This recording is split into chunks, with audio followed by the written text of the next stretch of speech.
Well, hi everyone, and welcome to the third training video for the sound ministry. Obviously, you hopefully can hear my voice, but you can't see my face because this morning we're talking about this, the desk. Well, I'm filming this morning. You might be watching this in the afternoon or at night. But we are going to go through how to work the sound up here on the desk. This is obviously, I guess, really the whole crux of it. We've looked at where it all comes from, the stage. We've gone out the back and had a look at all the amps. And really this is going to be, as simple as I can do it, a training course on how to do a good mix and how the sound desk works. So just a little warning, there will be a couple of times during this video where I do have to readjust the camera. And I know there's a big bright splodge on the screen at the moment, but I'll be turning the sound desk light off so we can see some of the things that happen on the screen in a little bit. Yeah, this is basically understanding the sound desk. First of all, here we go. As I said, I'm going to have to move the camera a couple of times. Here is the desk, by the way, if you haven't seen it before. This controls the mix of everything that's going on the stage. And as you can see, down here, the channels are labelled. You can see that you've got vocal 1, vocal 2, vocal 3, clavinova, keys, drums, bass, etc. You get the idea. You might notice across the top here, you have some numbers, 4, 5, 6, 7, 8, 9, 10. But then above that, you've got another series of numbers, 19, 20, 23, 24, and so on.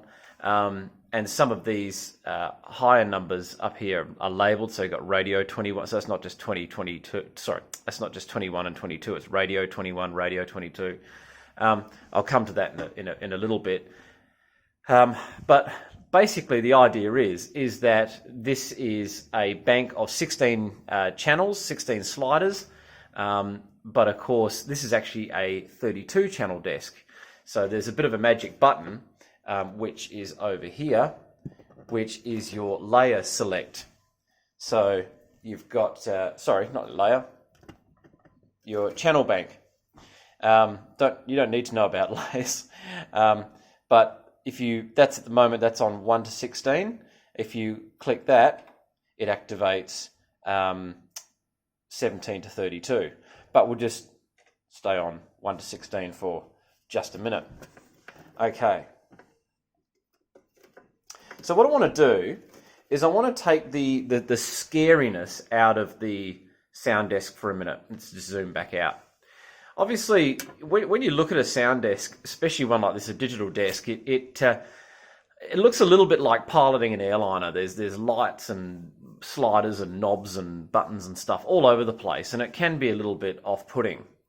But what I want to do for now is I'm going to break this training down into a further 2 videos because I'll do some other things with the channels in more advanced stuff a bit later on. But just for now, I want us to sort of just, for now, forget about everything here. And if you can probably see it a little bit, all these buttons and knobs and stuff up here, just forget about all that. And the stuff off in the corner here, forget about all of that. This is sort of a bad thing to say, and believe it or not, forget about all of this down the side here. There's only 2 things just for the moment I want us to focus on before we talk about anything to do with foldbacks or anything like that. Number 1 is the main slider here. The main slider. So if we zoom in on that. So this is main. So this here, that controls the volume that is coming out over what we call the house speakers. These are the big speakers at the front of the church, the ones hanging from the roof, complemented by the big black subwoofers sitting at the front of the stage. Yeah, that is your main volume, really. That's like the big fat volume knob on your old Ghetto Blaster or a stereo at home, if you remember having those. Whatever the mix is, that is the overall volume of it. And so basically, the best thing to do is when something starts going squeak or squawk or it gets really hairy, I guess as an emergency thing, the best thing to do is just to pull that right back. Then you can sort of fix stuff and so on and so forth. But that's sort of the kill switch for everything. Just whoop and just pull it right back. Okay, that's that. So that side thing there, that is the main slider that controls the whole thing. What's coming out of the speakers. Now then you've got all these individual sliders here, and like that. There we go. So on and so forth. All these individual sliders, they are controlling the volume of each channel coming out of the speakers out the front. Like I said, we're not going anywhere near foldbacks just for the moment. I just want to talk about each one of these channels. What's a channel? What is it? What is a channel? Is it like TV? No, a channel is, kind of think of it as each one of these represents one cord being plugged into the stage, which ends up being plugged into the amps and so forth. So each one of these is either one microphone or one instrument. So as you can see, down here we've got vocal 1, vocal 2, vocal 3, and these directly correspond to the box in the stage, which has the XLR plugs going from left to right. So this is why you might remember in that first video I talked about how it was important that we kept the stage set up as it was as much as possible. And that's because the way the sound desk works is everything is kind of basically left to right. So, front, left to right, and then back, left to right, roughly speaking. And that's the way the stage has to work. So when things get moved around and put on the wrong side, like something that's plugged in on one side of the stage gets brought across to the other side, it can make things very, very confusing. But enough about that, because I don't want to then further confuse you by talking all about that. But basically, each one of these sliders represents a channel. And therein lies, and this is probably the most important part if you're taking notes really, therein lies, I think, the most important part of learning the sound desk. As we said, it's 2 banks of 16 channels. So we have, in fact, look, let me just make some changes here. So I'm just going to put those up like that. So this is at the moment on the first bank. So this represents 1, 2, 3, 4, and 5. If I go over and click the button that I showed you before, which was channel 17 to 32, watch what happens. Boom. So now if I manipulate these, that is, the desk is reading that as channel 17, 18, 19, 20, 21, etc. And of course, channel 21, if we go up and we see it labeled, is the radio mic. Radio, i.e. cordless, I should say, channel. Again, we'll come back to all that cordless stuff a bit later on in another video. But as you can see, that's what it looks like if it's 1, 2, 3, 4, 5. If I click the button, that's what 17, 18, 19, 20, and so on look like. The best way to remember it in terms of what is labelled, everything that's labelled on the bottom here, vocal 1, vocal 2, vocal 3, clavinova, keys, drums, bass, etc. I know we've got to update some of this labelling, but everything that's labelled on the bottom here, that is on the 1 to 16 bank.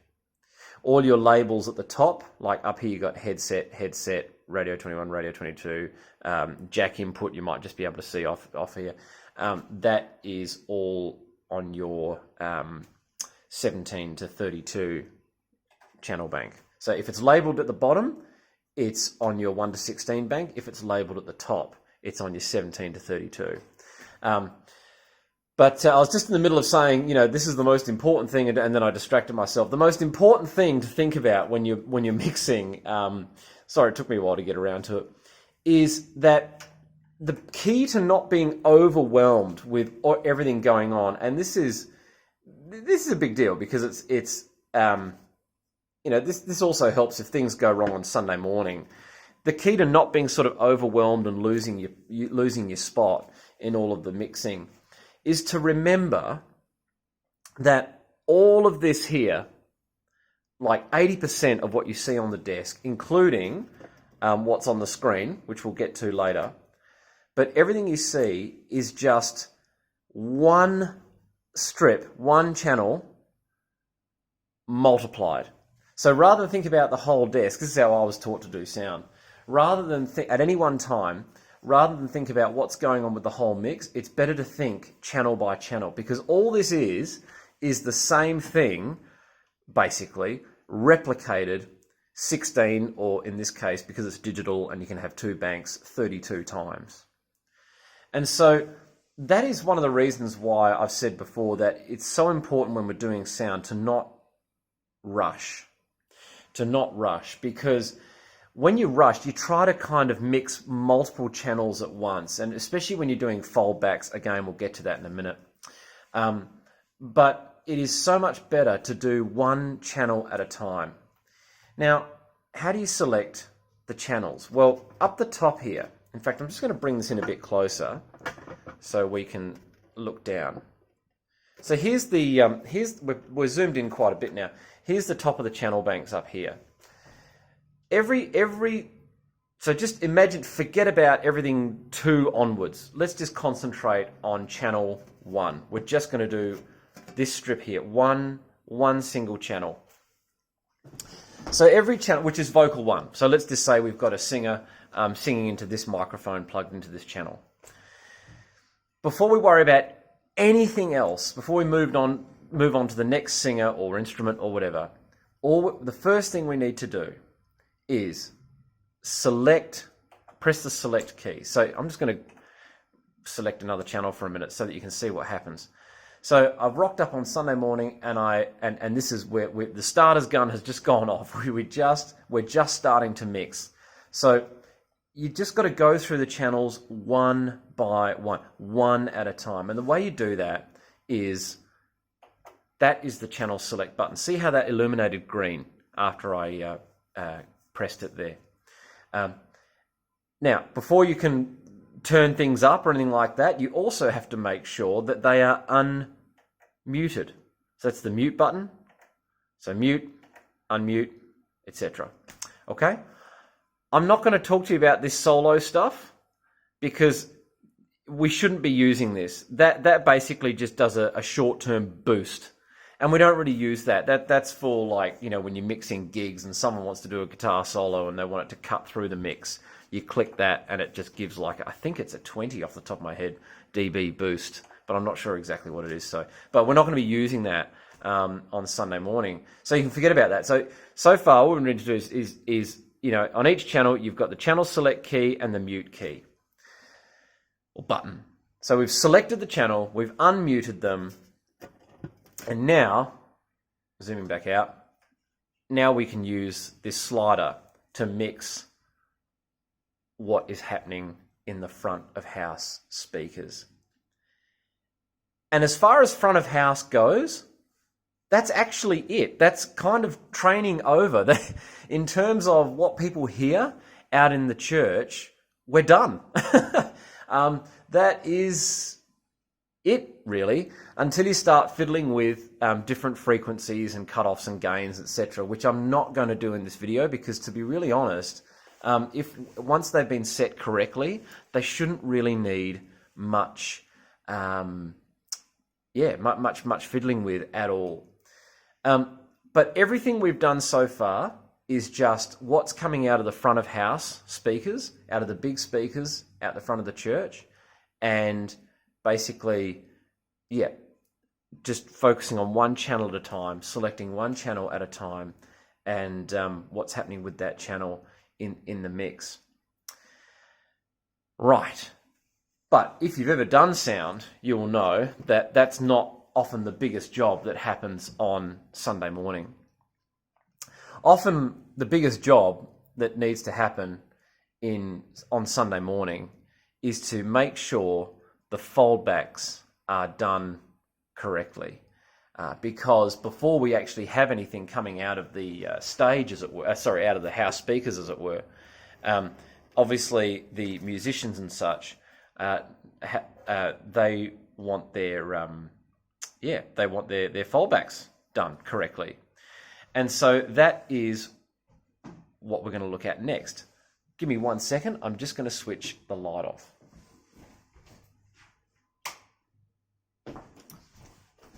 So I'll switch the light off so you can see what's happening on this screen here.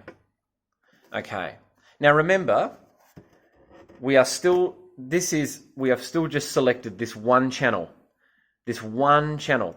I'm not worried about any of this. Let's just do one thing. And then once we know how to do one thing, then we just replicate it however many times. Okay. Here we go. You will notice that every time you select a channel, you will get a different screen on this screen here. In fact, I'm just going to move that yet again, just to give a better view. Here we go. Try and fill that in screen. I really recommend you watch this on a TV or a bigger screen as possible, because I wish they made these screens bigger. But anyway, this is about the size of your hand. This screen tells you what is going on with the channel that you are on. Again, there are these keys underneath which bring up different menus and all this sort of thing, like you can edit the name and all that sort of thing. But I think it's really important, you got the patch bay, library, all that sort of stuff. But I'm just going to keep clicking close. Yep.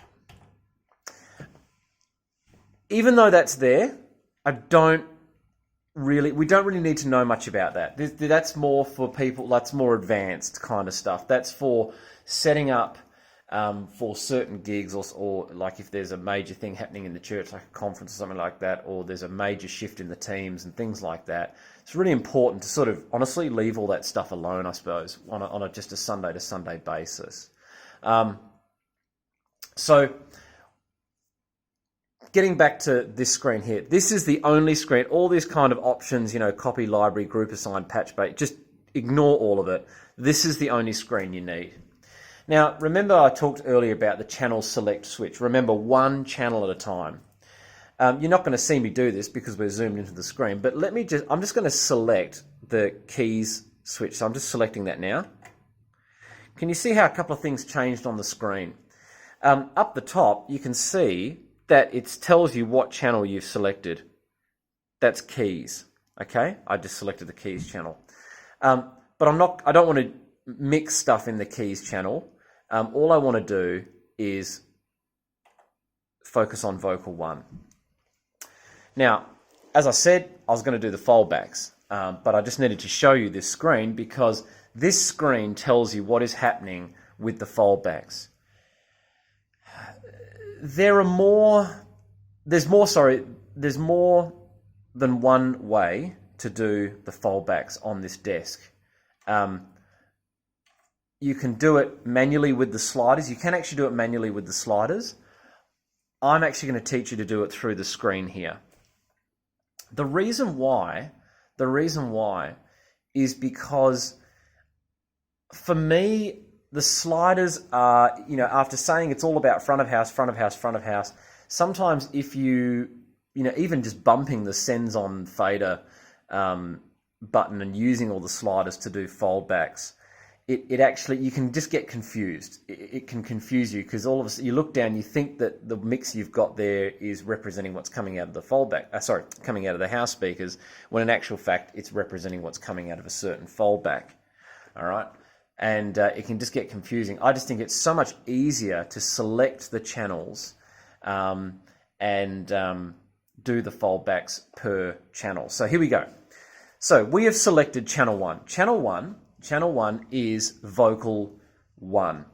And let's come up with a random singer's name, Bill. Okay, so Bill is singing into the microphone that is plugged into vocal channel 1. In this screen, you'll notice here, if you can see, maybe I need to zoom in just a touch more. Hang on. Now we're really getting close in. Can you see how it's got front left, front right, stage left, keys, drums, stage, etc. So apart from, don't worry about 7 and 8, because that's, effects and all that sort of thing. What that's all about is they are the foldback groups. So remember how I said to you, everything on the stage goes basically right to left. So front left represents the foldback speakers that I was sitting next to in that first training video. They are the front left of the stage as you sit looking from the sound desk.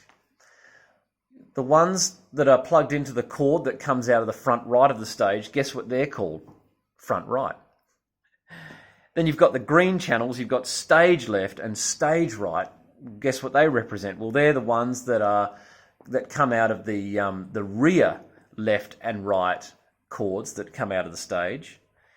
And then you have another foldback called drums. Well, that's the foldback that comes out of the floor right next to the drum kit. And guess where the keys foldback channel comes out of? Well, that'd be the one that comes out of just where the keyboard or the new piano sits, which is almost like front right. It's kind of like the next channel behind front right. As I said in the first video, we're going to be labeling all these on the stage. So if you're doing foldbacks on Sunday morning, it's going to be so much easier to match up what speaker on the stage corresponds with what's on the screen here. But back to Bill, who's singing. So Bill says, I would like to hear more of myself, full stop. Because that's the way singers talk. They don't talk in sound desk speak. They talk in they don't say I want more of channel 1 in front left. No, I can't hear myself. And this is one of the things that isn't talked about much when we train folks for sound. You're an interpreter. So mixing sound is very much interpreting what people want into how it's labeled and such on the desk. So Bill just says, I just want to hear more of myself, because that's what singers and musos say. I know, I've been one of them. So what you've got to do as a sound guy is you've got to go, okay, first of all, where's Bill? Well, Bill, if he's plugged in vocal 1, then he's standing at the front of the stage, and he'll be standing on the left-hand side. And so for him to hear more of himself, you need to, just imagine you're on another channel for a second, you need to select channel 1. So I've just selected channel 1. And then you can navigate across. I'm going to have to zoom out for a second.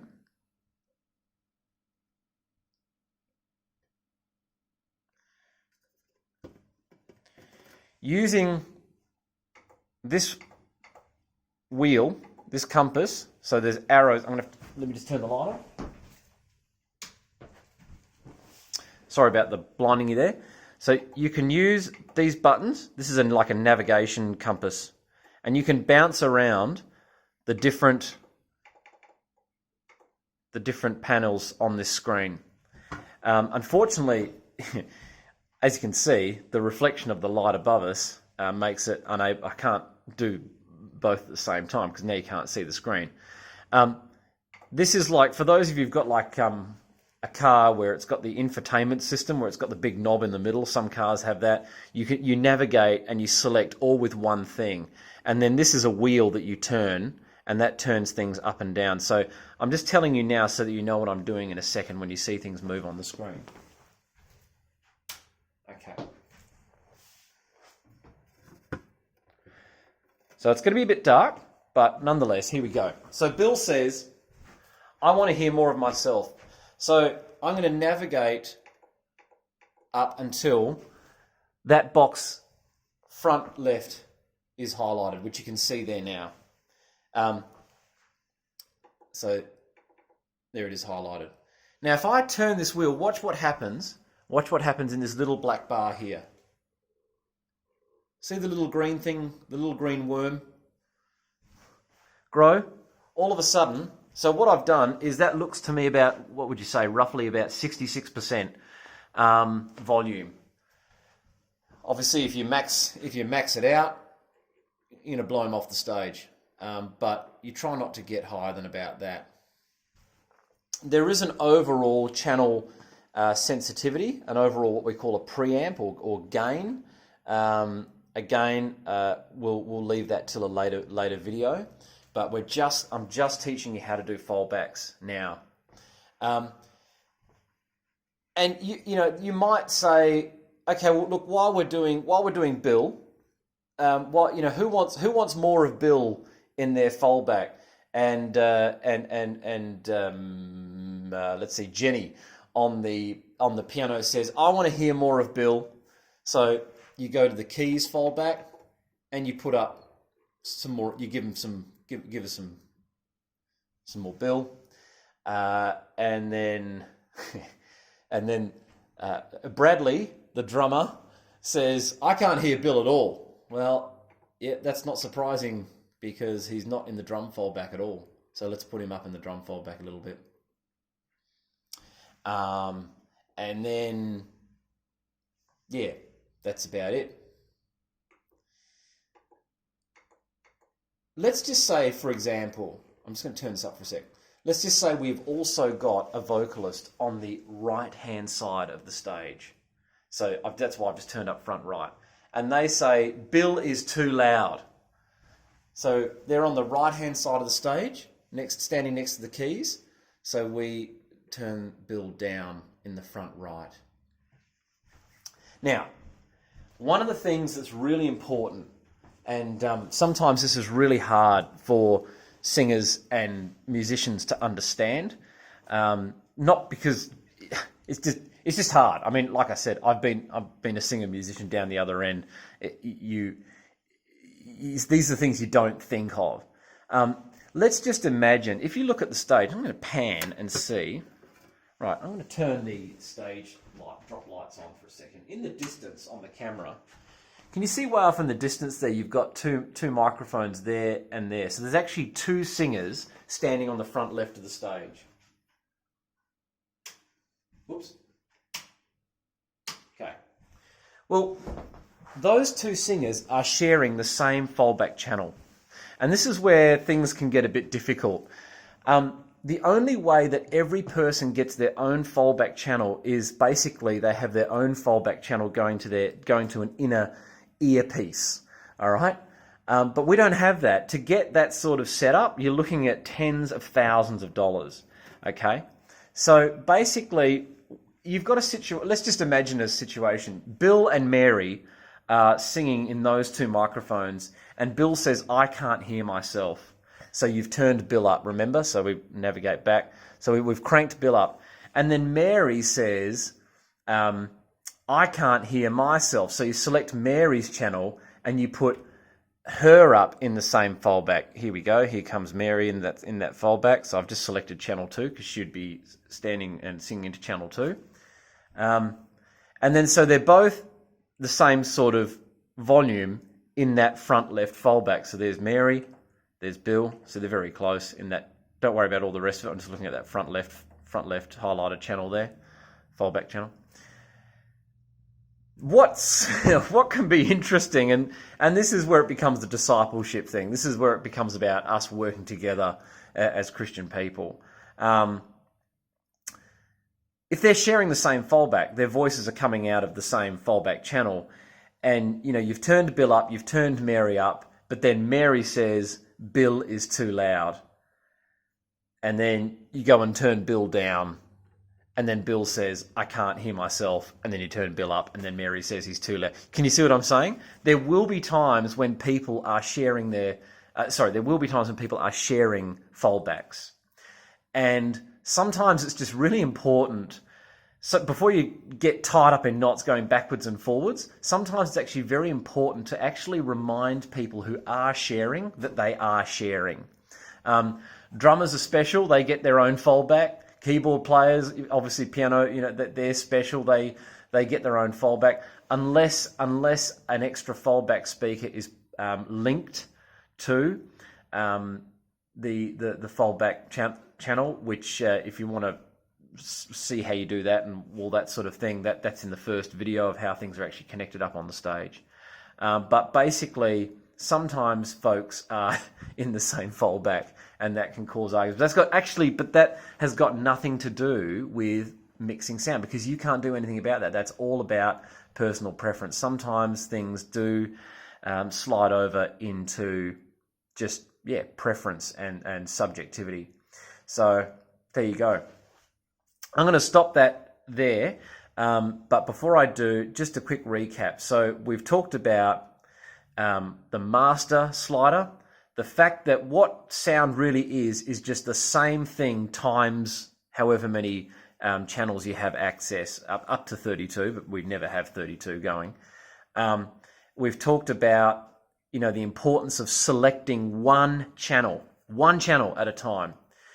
We've had a look at the mute switch, the magic mute switch, and we have talked about sending, so selecting channel by channel and using the navigation wheel up the top here to basically navigate to the foldback menu for each little channel and send them into where they want themselves, but also where other people want them. Obviously, if it's for the keys, select the key channel. Usually you give the singers, so front left, some keys. Obviously the keyboard player needs to hear themselves, so you turn them up in their own bit of stage there, etc. But the point I'm trying to make, folks, is one channel at a time. All you need to think about is each channel, I just need to select it and ask that person, do they need to hear themselves? First of all, turn them up in their own channel, and then ask the other musos on the stage and singers, where do you want this person to be heard?